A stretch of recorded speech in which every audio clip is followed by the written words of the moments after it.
I want you to try and imagine trying to fly a massive Boeing 747, right? Mm.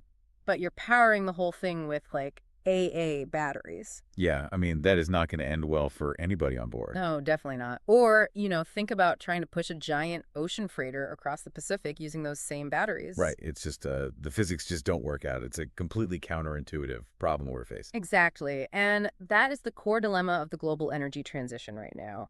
We all know direct electrification, using batteries is amazing for our cars and our Oh, homes. absolutely, yeah. But it just simply cannot power what we call the hard-to-abate sectors. So we're talking heavy industry, aviation, marine transport. The batteries are just too heavy. They're way too heavy, and they just don't have the energy density you need for that kind of heavy lifting. Right.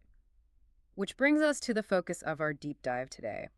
We're looking at an incredibly detailed blueprint for the future of heavy transport. And this is all based on a very specific study. Mm-hmm. A really fascinating one.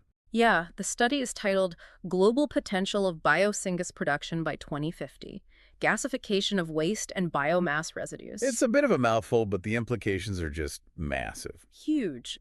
So, our mission today is to explore this wild idea.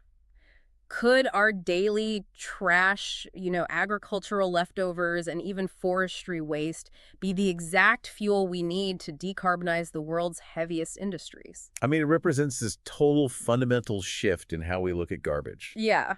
Okay, let's unpack this because, since we know we absolutely need liquid fuels for heavy transport, my first thought is why don't we just use the biofuels we already have? Right, like the ethanol you see at the gas pump today. Exactly. We have this huge biofuel industry globally. Why are we trying to reinvent the wheel using trash? Well, it's a fair question, but as this study extensively outlines, relying on our current biofuel infrastructure has a really fatal flaw built into it. Like a structural issue. Exactly. The first generation biofuels we use right now, they are entirely rooted in this brutal food versus fuel dilemma. Oh, I see, because of what they're made from. Right. If you look at the leading global producers, so nations like the US, Brazil, Indonesia, they are making all this liquid fuel by converting vital food crops. So they're using like corn and sugarcane. Corn, sugarcane, palm oil, soybeans. Wow. Which means you need massive amounts of dedicated arable land. Mm-hmm. Land, intensive freshwater irrigation, tons of fertilizer, and all of that food potential is just being burned in an engine. That is wild. I mean, Right. scaling that up to meet the energy demands of like the entire global aviation sector would just completely fracture our food systems. It would. The study's super clear on this point. Defossilization is critical, but it cannot come at the cost of global starvation, Right. right? Or destroying biodiversity by clearing out forests just to plant energy crops. Yeah, we can't save the atmosphere by paving over the farm. So the study proposes a pivot, right, to something they call sustainable biomass, or SBM. Exactly.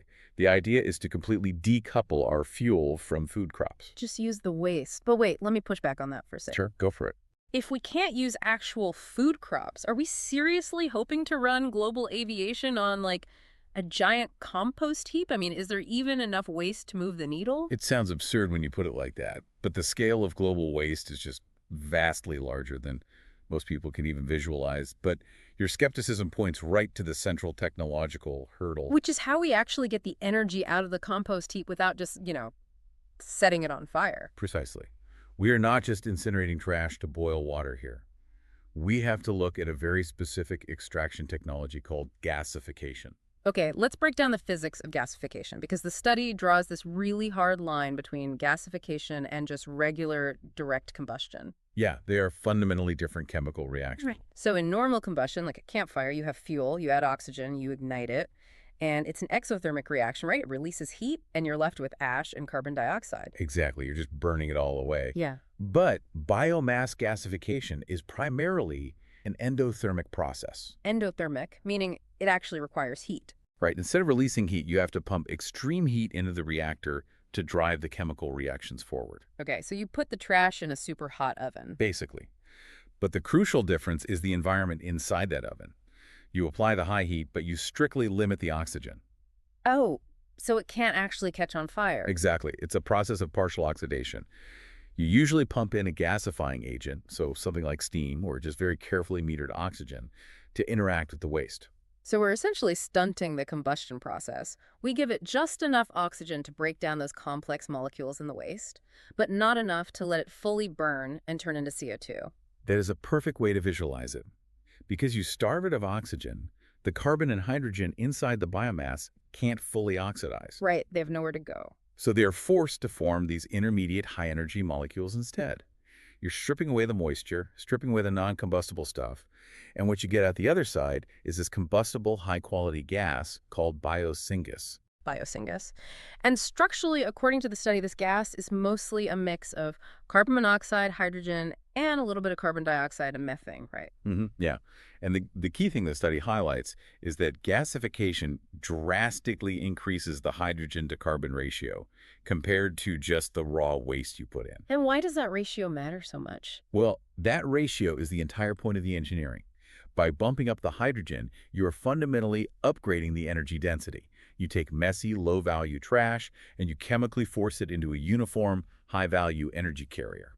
Okay, so that totally clarifies the oven, so to speak. Now let's look at the actual ingredients. The study breaks down the sustainable biomass into four main categories, right? Yeah, 4 distinct feedstocks. So first up is crop residues, which looks like the biggest player by far. Oh yeah, it's massive. Yeah. We're talking about the stalks, the husks, the wheat straw, everything left in the fields after farmers harvest cereal and tuber crops. Right, the stuff that usually just rots.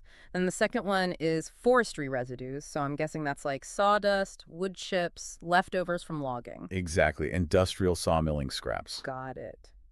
Third is municipal solid waste, which is basically just everyday human trash from our cities. Yeah, everything in the landfill. And then the fourth category is biodegradable waste. Now, what's fascinating here is how the data within that specific biodegradable category breaks down. Oh, really? How so? Well, that category is primarily livestock manure and, well, human waste. Wait, seriously? Manure is that big of a factor? It's huge. According to the modeling in the study, cattle manure alone accounts for more than half of the global biodegradable-based biosyngas potential. Half, just from cattle. Yeah. I mean, the sheer scale of global livestock farming generates this immense, continuously replenishing reserve of untapped energy. Wow, that completely recontextualizes global agriculture. We're basically farming fuel while we farm food. So we have this mechanical process, gasification, and we have these four massive global waste feedstocks. Let's loop back to that paradox I mentioned at the very start of the deep dive. Right, the total energy pool. Yeah, just how big is the pie we can bake by the year 2050 using all this? Well, to quantify it, the researchers used a really specific model to project 2 distinct future scenarios. Okay, what's the first one? The first is the BAU, the business as usual scenario. So basically, if we just keep consuming and throwing things away on our current trajectory. Exactly. Under the BAU conditions, the global potential by 2050 hits a staggering 18,712 billion cubic meters of biosyngas. Wow. What is that in terms of actual power, like thermal energy? It translates to roughly 27,893 terawatt hours. That is an unbelievable amount of energy. It really is. But here is where we hit that paradox. That leads directly to the second model, which they call the TSS, or Towards Sustainability scenario. Okay, so a world where we adopt stricter climate policies, recycle more, that sort of thing. Exactly. And in that model, the total potential energy actually drops significantly. Hold on, why does the Towards Sustainability scenario actually produce less biosyngas? Shouldn't it be more? You'd think so, but it drops to 13,741 billion cubic meters, which is about 20,890 terawatt hours. That's a huge drop. Why does that happen? Because in a truly sustainable future, humanity is actually using robust circular economies. We're recycling better, we have a smaller agricultural footprint, we are minimizing food waste. Oh, I see. So there's physically just less trash available to gasify. Exactly. The business as usual model gives us 9.66 gigatons of global waste to work with, but the sustainable model only yields 7.0 gigatons. Man, that is a brilliant mathematical catch-22. Like, the more efficient we become as a species, the less waste we produce, which actually restricts the exact feedstock we need to run a green aviation sector. It's a real tension we're going to have to navigate. Definitely. But I'm curious, how does all this data shake out geographically? Oh, this is one of the most interesting parts of the study. Right, because historically, global energy wealth is basically just a geographic lottery. If your country happens to sit on a massive oil field, you have power. Does moving to a waste-based economy just hand all that power over to whoever consumes the most stuff, like the US or Europe? Actually, no. It shifts the geopolitical power to regions with a very specific demographic and agricultural profile. The Bio-syngas potential here is not dominated by North America or Europe at all. Really? Then who has all the potential? The leading regions are actually SARC. SARC. Yeah, the South Asian Association for Regional Cooperation. So that includes nations like India, Pakistan, Bangladesh, and alongside them, Northeast Asia and Sub-Saharan Africa are the massive players. Here's where it gets really interesting. So we're looking at a global map defined by high-density agriculture combined with huge human populations that are just constantly generating organic waste. Precisely. Depending on which scenario you look at, those specific developing and rapidly growing regions hold roughly 42 to 50% of the total global potential. That completely flips the traditional energy map upside down. It really does. These nations suddenly find themselves sitting on this massive domestic energy reserve that they generate every single day just by feeding their people and sustaining their economies. It's decentralized energy independence. Exactly. But having vast theoretical potential in developing nations is only actually useful if the technology is affordable. Right. We can't ask emerging economies to adopt a climate strategy that just bankrupts them. Oh, absolutely not. The economics have to work. So what does the techno-economic modeling tell us about the actual cost of making this gas? Well, they tracked what's called the levelized cost of Bio-syngas, or LCOCG. The study projects that the cost to produce 1 megawatt hour will drop from 81.1 euros in 2025 down to 62.2 euros by 2050. So a pretty solid reduction, like 20–25%. Yeah, a 23.3% reduction. And that's driven by technology learning rates. Meaning as we build more plants, the engineers get better and faster at it. Exactly. Plus, just your standard economies of scale. I want to compare that against other green alternatives, though, because we hear a lot about e-syngas, right? Where they use massive amounts of renewable electricity to make green hydrogen and synthesize gas from that. Right. E-syngas gets a ton of media attention. But it seems highly complex and incredibly capital-intensive to build all that infrastructure. How does Bio-syngas compare on price? This is where Bio-syngas shows a severe competitive advantage in the data. E-syngas costs are dropping, sure, but Bio-syngas completely dominates if a region can control the cost of its feedstock. The cost of the trash. Right. In one of the study's models, which they call Scenario B, they run the math, assuming the cost of the waste feedstock is zero. Which actually makes total sense, right? Because right now, cities actually have to pay money to dispose of their solid waste in landfills. So if the raw material is essentially free, how low does the cost go? In that zero-cost scenario, the Bio-syngas plunges to just 32.8 euros per megawatt hour by 2050. Wow. Yeah, it heavily undercuts alternative synthetic fuels. Okay, but let me push back on those projections for a second, because these are techno-economic models projecting out, 3 decades into the future? Sure. It's very easy for the math to look flawless on a spreadsheet in a lab. Are there actual physical industrial-scale gasification plants operating right now that prove these cost structures are real? If we connect this to the bigger picture, this study isn't just relying on speculative future tech. They actually anchor their whole cost analysis on real-world operational infrastructure, specifically the Vasa plant in Finland. Oh, the Vasa biomass gasification plant. Wait, that is a 140-megawatt facility. That's not some tiny university pilot project. No, not at all. That is serious grid-scale industrial infrastructure. And it's running right now. It is. And because it operates at such a massive scale, the Vasa plant is already producing Bio-syngas at an estimated cost of 31.7 euros per megawatt hour today. Wait, really? Today? So it's already hitting those 2050 numbers. Exactly. The thermodynamic math and the unit economics are already proven in the real world. The challenge this study outlines isn't inventing some new miracle tech. It's just mobilizing the capital to build these massive facilities globally. Right, just scaling it up to handle all the different waste streams. Yeah. Okay, so we have an affordable, globally distributed, energy-dense gas. But I have to loop back to the very beginning of our deep dive here. Right, the planes and ships. Yeah, planes and ships do not run on gas. I can't fuel a commercial airliner with a pressurized tank of Bio-syngas. It just doesn't have the volumetric energy density for a long-haul flight. So how do we get from a synthetic gas back to a liquid fuel? Well, that requires a bridge.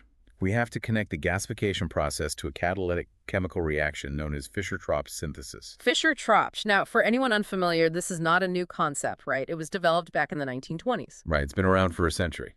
So how does Fischer-Tropsch actually interact with our Bio-syngas? So the process takes that specific mix of carbon monoxide and hydrogen we made and it introduces it to a metal catalyst, Like iron or cobalt. typically iron or cobalt, yeah. Yeah. And they do this under very specific heat and pressure conditions. That metal catalyst essentially forces those simple gas molecules to break their bonds and stitch themselves back together into long-chain liquid hydrocarbons. Okay, it's almost like molecular Lego. You're taking these short, simple gas blocks and you're applying a catalyst to act as the hands, just snapping them together into these dense, complex chains that stay liquid at room temperature. That is a perfect mechanical analogy. You are literally building liquid aviation fuel, or maritime diesel, molecule by molecule. That is incredible. It is, but this conversion is not free. The energy efficiency from bio-syngas to liquid fuel is roughly 50%. Oh, wow. So you lose half the raw energy potential just in the synthesis process itself. You do, Yeah. but the resulting product makes it worth it because what you get is what the industry calls a drop-in fuel. A drop-in fuel, meaning it is chemically identical to the standard fossil fuels we use today. Exactly identical. So you could drop it directly into the fuel tank of a Boeing 747 or, a Maersk shipping vessel, and you don't have to change a single thing about the engine. Zero engine modifications, zero new pipelines, zero new tanker designs. You get to use the trillion-dollar global logistics infrastructure that's already built, but you completely cut crude oil out of the front end of the supply chain. I mean, that solves the massive infrastructure bottleneck of the entire energy transition. But, okay, so what does this all mean? I have to push back again. Is this just a flawless silver bullet, or is there a catch? Well, the study is remarkably transparent about the engineering hurdles of trying to execute this globally. Right, because those massive energy numbers we talked about, the 28,000 terawatt hours, the study says those are derived from thermodynamic equilibrium models. What is the limitation of that kind of math? Thermodynamic equilibrium models assume a mathematically perfect world inside the gasifier. Which doesn't exist. No, it assumes perfect, instantaneous mixing of the waste. It assumes a perfectly uniform temperature across the whole reactor and infinite time for the chemical reactions to finish. But a 140 megawatt industrial plant that's processing tons of random agricultural waste and city trash every single hour, that has to be a highly chaotic environment. It's incredibly messy. In a real physical gasifier, Yeah. you face severe kinetic limitations. Meaning the reactions just don't finish perfectly. Exactly, because the biomass passes through too fast. You get localized heat loss. You have massive variances in how wet the feedstock is. And most critically, you suffer from tar formation. Tar formation, so the carbon chains are clustering improperly before they even synthesize. Right, and it literally gums up the internal mechanics of the reactor. It steals energy away from your final syngas yield. Okay, so that 28,000 terawatt hour figure is basically a theoretical ceiling. It's the upper bound physics, not an exact guarantee of what a real reactor will yield. That's the exact distinction the study is making. But they don't just leave us with that problem. The researchers point to a modern computational solution to manage these physical limits. Oh, really? What is it? The integration of machine learning. Wait, how does algorithmic machine learning help a giant physical oven handle tar and wet trash? Because traditional math can't account for thousands of tiny fluctuating variables in real time, but advanced machine learning algorithms, specifically models like XGBoost and Random Forest, Okay, the AI models. yeah, they excel at mapping complex nonlinear relationships. So you feed these algorithms massive data sets from physical gasifiers, sensor data on temperature gradients, the moisture of the trash, oxygen flow. And the ML models learn to predict the exact yields and dynamically adjust the reactor. So if a new batch of forestry waste gets dumped in, and it's got, say, 10% more moisture than the last batch, the random forest model instantly predicts that the temperature is going to drop. It sees the risk of tar formation, and it automatically pumps in more oxygen or steam to stabilize it before the yield crashes. You got it exactly. Machine learning acts as this bridge between the idealized math and the chaotic reality of physical chemistry. It optimizes the whole process on the fly, which pushes the real-world efficiency way closer to that theoretical ceiling. We are literally using cutting-edge AI architecture to perfect the industrial science of breaking down trash. It's pretty amazing. It really is. Well, let's pull all these threads together for you, the listener. We started by looking at this huge problem with the energy transition, right? Heavy transport needs dense liquid fuels, but growing food just to burn it is totally unsustainable. It just doesn't work long term. But by pivoting our focus to the millions of tons of waste we generate globally, From wheat stalks in India to sawdust in Finland to the trash in our own cities, we unlock this massive distributed energy reserve. Yeah, utilizing advanced gasification to turn that waste into biosyngas. And then applying Fischer-Tropsch synthesis to build drop-in liquid fuels. We can actually decarbonize the heaviest industries on Earth, and at the same time, this flips global geopolitics upside down, offering unprecedented energy independence to developing nations. It's a remarkably robust framework. It Okay. really fundamentally redefines our relationship with waste, Yeah. moving it from a global liability to the absolute cornerstone of a green, decentralized energy economy. And as a reminder, all of these thermodynamic models, the regional breakdowns, and the techno-economic projections we discussed today came directly from the study, Global Potential of Bio-syngas Production by 2050, Gasification of Waste and Biomass Residues. It is absolutely essential reading if you want to understand the physical and chemical mechanics needed to execute the next phase of the energy transition. Definitely. But before we sign off, I want to leave you with one final thought to mull over.